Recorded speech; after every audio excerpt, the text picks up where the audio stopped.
आज जो कहानी मैं आप लोगों को सुनाने जा रहा हूं वो कहानी है रोजी की। रोजी जो गुरुग्राम के एक बीपीओ एक कॉल सेंटर में काम करती थी। इस कॉल सेंटर का नाम मैं आप लोगों को इस वीडियो में नहीं बता पाऊंगा, लेकिन अगर आप इंटरनेट पे गुरुग्राम का हॉन्टेड कॉल सेंटर सर्च करेंगे तो इस कॉल सेंटर का नाम था वो आपको इजीली मिल जाएगा। खैर, जो रोजी के फ्रेंड्स थे, जो उसके कुलीग्स थे, वो उसे प्यार से रोज कह के बुलाते थे। रोज अपने काम में बहुत ज्यादा सीरियस और फोकस थी। रोजी के कुलीग्स, उसके जो बॉस थे, मतलब उसके जो मैनेजर थे, वो सब रोजी को बहुत पसंद करते थे। और उसका रीजन सिर्फ एक था कि रोजी अपने काम को लेके बहुत ज्यादा पैशनेट थी। कभी कोई शिकायत नहीं करना, हमेशा टाइम पे ऑफिस आना, और जैसे ही ऑफिस का टाइमिंग खत्म हो जाए सीधे अपने घर जाना। अपने फ्रेंड्स के साथ वो अच्छी हंसती खेलती बातें करती थी, लेकिन उनके साथ कभी बाहर आफ्टर ऑफिस उसने हैंग आउट नहीं किया। खैर, रोजी एक ऐसी लड़की थी जो सबकी बहुत इज्जत करती थी, सबके साथ बहुत अच्छे से व्यवहार करती थी, बहुत अच्छे से उसका एक अच्छा खासा रेपुटेशन थी ऑफिस में। उसे कई बार best employ of the month का अवार्ड भी मिला था। कई बार ऐसा होता था कि रोजी के जो फ्रेंड्स या उसके कुलीग्स होते थे, जो उसके आसपास काम कर रहे होते थे, अगर वो वर्किंग आवर्स में इधर उधर की बातें करते थे तो रोजी उन्हें टोकती थी, उन्हें बोलती थी कि अपने काम पे ध्यान दो। खैर, एक दिन ऑलमोस्ट शाम हो गई थी। जैसे रोजी का रेगुलर काम था कि जो कॉल आते थे उन्हें अटेंड करना। एक कॉल आया, रोजी ने उस कॉल को अटेंड किया और सडनली रोजी का जो फेस था वो जैसे सफेद पड़ गया, ब्लैंक हो गया, जैसे रोजी बहुत ज्यादा उदास हो गई। उसकी आंख में से आंसू आने लगे। उसके पास में बैठी हुई जो उसकी कुलीग थी श्वेता, उसकी नजर रोजी के ऊपर गई और उसने देखा कि रोजी कुछ बोल नहीं रही है, बस चुपचाप फोन पे कुछ सुन रही है और किसी बात में या किसी ख्याल में खो गई। नॉर्मली जो कॉल सेंटर्स में आते हैं वो हार्डली 5 या 10 मिनट के होते हैं, पर ये जो कॉल रोजी को आया था 5, 10, 15, 20, 30 मिनट हो चुके थे। 30 मिनट्स, उससे भी ज्यादा का समय बीत चुका था, बट रोजी कुछ बोल नहीं रही थी। और कुछ देर के बाद वो रोजी जैसे ही वो फोन डिस्कनेक्ट करती है, वो अपनी उस डेस्क पे से उठ के चली जाती है। ऑफिस वालों को थोड़ा अजीब तो लगता है, लेकिन सबको लगता है कि ठीक है, ऑलमोस्ट ऑफिस बंद होने का टाइम हो ही गया था। और जैसा कि मैंने आपको पहले बताया कि रोज ने कभी कोई छुट्टी नहीं ली थी, कभी रोजी की कोई कंप्लेंट आई नहीं थी, तो लोगों ने भी, जो उसके बॉसेस थे या जो भी उसके कुलीग्स, उन्होंने जाने दिया कि कोई बात नहीं यार, आज शायद जल्दी चलेगी, कुछ काम होगा उसे। लेकिन उस दिन के बाद से रोज कभी ऑफिस आई नहीं। 1 दिन बीता, 2 दिन बीते, 10 दिन बीते, ऐसे करते करते 6 महीने बीत गए।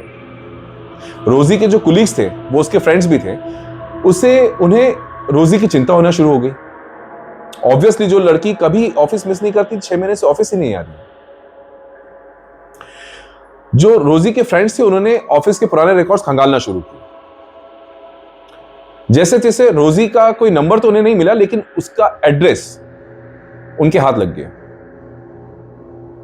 वो उसी समय उस एड्रेस पे पहुंच गए। घर की बेल बजाई। एक मिडिल एज आदमी ने दरवाजा खोला। वो रोजी के फादर थे।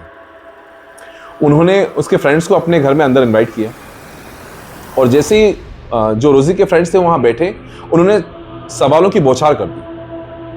उन्होंने पूछना शुरू किया कि अंकल, रोजी को क्या हुआ है, वो ठीक तो है? ऐसा क्या हो गया कि सडनली वो ऑफिस छोड़ दिया उसने? और अगर कहीं और दूसरी जगह जॉब कर ली तो एटलीस्ट हमको बताना तो था। हम उसके सिर्फ कुलीग्स नहीं, उसके फ्रेंड्स भी, हमें उसकी चिंता हो रही। ये सब जब रोजी के फादर सुन रहे थे, उनका फेस एकदम शॉक था। उन्हें समझ में नहीं आ रहा था ये लोग क्या बोल रहे हैं। कुछ देर के बाद जब रोजी के फ्रेंड्स शांत हुए तो रोजी के फादर ने एक तस्वीर की तरफ इशारा करके बोला कि आप इसकी बात कर रहे हैं? रोजी के जो फ्रेंड्स थे, उन्होंने कहा हाँ अंकल, बिल्कुल हम इसी की बात कर रहे हैं, यही रोजी है। इसे क्या हो गया, आप प्लीज बुलाइए, हमें उससे बात करें।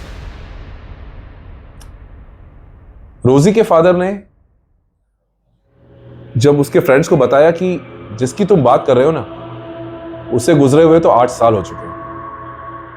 रोजी की डेथ 8 साल पहले ही हो चुकी है। तुम किसके साथ काम कर रहे थे? ये सुनते ही जो उसके ऑफिस के कुलीग्स थे, उनकी हालत खराब हो गई।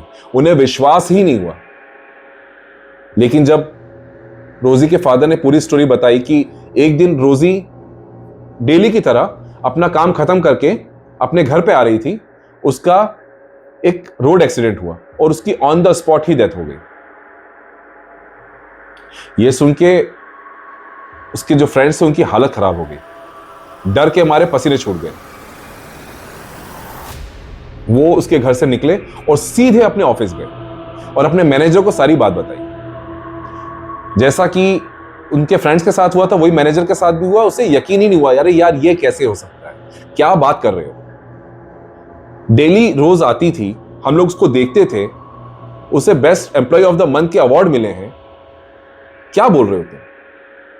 बट ऑफिस वाले जो उसके फ्रेंड्स थे, उन्होंने सब बताया कि सर वो सच में 8 साल पहले मर चुकी है, हम उसके घर होके आ रहे हैं, उसके खुद के फादर ने बताया है। तब उस मैनेजर ने, जो ऑफिस अटेंडेंस होती है, आप लोगों ने देखा होगा कई कॉर्पोरेट ऑफिसेस के बाहर एक थंब इंप्रेशन मशीन लगी रहती है जो अटेंडेंस आना और जाना दोनों काउंट करती है, उसे चेक किया। रोज की अटेंडेंस पूरी थी। जो रोज का कंप्यूटर था वो भी प्रॉपर लॉगिन हो रहा था जब तक रोज ऑफिस आ रही थी। बट जब उसके मैनेजर ने सीसीटीवी रिकॉर्ड जब चेक किए, सीसीटीवी कैमरा चेक किया, तब जाके पता चला कि रोज जैसी लड़की तो कैमरे में कभी कैप्चर ही नहीं हुई। जो डेस्क थी रोज की, वो तो खाली थी।